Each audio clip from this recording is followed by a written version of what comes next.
Bismillahirrahmanirrahim. Assalamualaikum warahmatullahi wabarakatuh. Baiklah, saya Delvila akan menjelaskan angka indeks. Yang pertama, pengertian angka indeks. Angka indeks sering disebut indeks saja.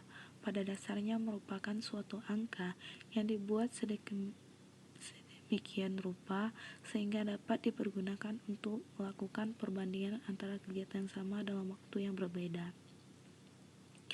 Angka indeks merupakan suatu angka yang dibuat sedemikian rupa sehingga dapat digunakan untuk melakukan perbandingan antara kegiatan yang sama dalam kurun produksi, ekspor, dan sebagainya dalam dua waktu yang berbeda. Kegiatan yang sama tersebut dibandingkan dengan tujuan untuk melihat kemajuan atau kemunduran dari kegiatan tersebut. Yang B, macam-macam perbandingan. Yang pertama, angka indeks harga, yaitu angka perbandingan untuk mengukur perubahan harga dari suatu periode ke periode lainnya. Yang kedua, angka indeks jumlah, kuantitas, yaitu angka perbandingan untuk mengukur perubahan jumlah dari suatu periode ke periode lainnya. Yang ketiga, angka indeks nilai, yaitu angka perbandingan untuk mengukur perubahan nilai dari suatu periode ke periode lainnya. Nilai dihitung dengan cara pengalihan harga dengan jumlah. Yang C, keunggulan angka indeks. Yang pertama, sebagian perbandingan yang perubahan relatifnya dinyatakan dalam bentuk persentase terhadap yang lain.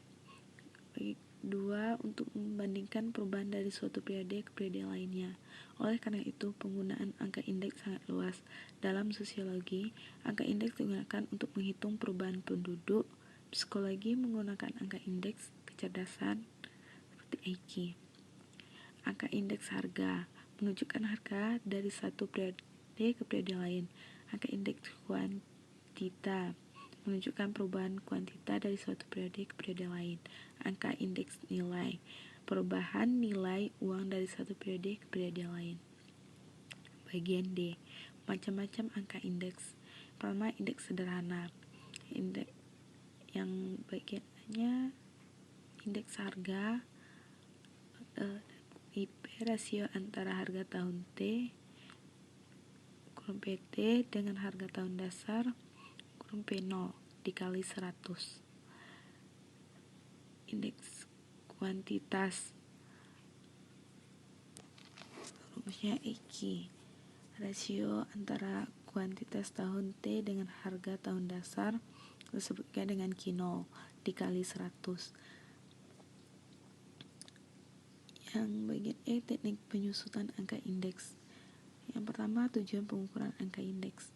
Dalam menghitung angka indeks harus memperhatikan tujuannya, dalam arti variabel apa yang harus diukur angka indeksnya atau untuk menentukan data apa yang diperlukan.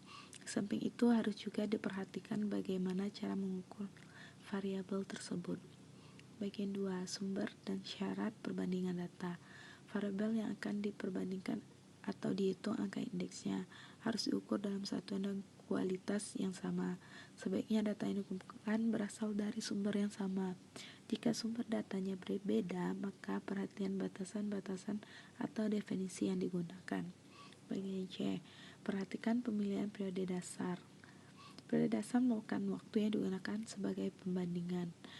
Dalam memilih periode dasar, sebaiknya gunakan tahun-tahun dasar di mana kondisi perekonomian dalam keadaan stabil. Periode dasar sebaiknya tidak terlalu jauh dari tahun yang akan diperbandingkan atau tahun yang berjalan, dan biasanya digunakan tahun-tahun dasar yang memiliki arti penting. Pendapat para ahli tentang faktor penimbang pada indeks harga dan kuantitas, salah satunya metode Drobis and Bouley. Angka indeks tertimbang dengan metode Drobis and Bouley dapat dirumuskan sebagai berikut. D sama dengan IL tambah IP dibagi 2. Katanya D angka indeks Drobis, IL angka indeks Lebesgue, IP dengan angka indeks pH. Contoh soal. Berdasarkan perhitungan angka indeks Lebesgue berdasarkan di atas dapat dihitung. Indeks sebagai berikut. Itu ID 105 ditambah 101,04 dibagi 2 sama dengan 206,04 dibagi 2 sama dengan 103,02%. Berarti terdapat kenaikan harga 3,02% pada tahun 2004. Sekian, terima kasih. Assalamualaikum warahmatullahi wabarakatuh.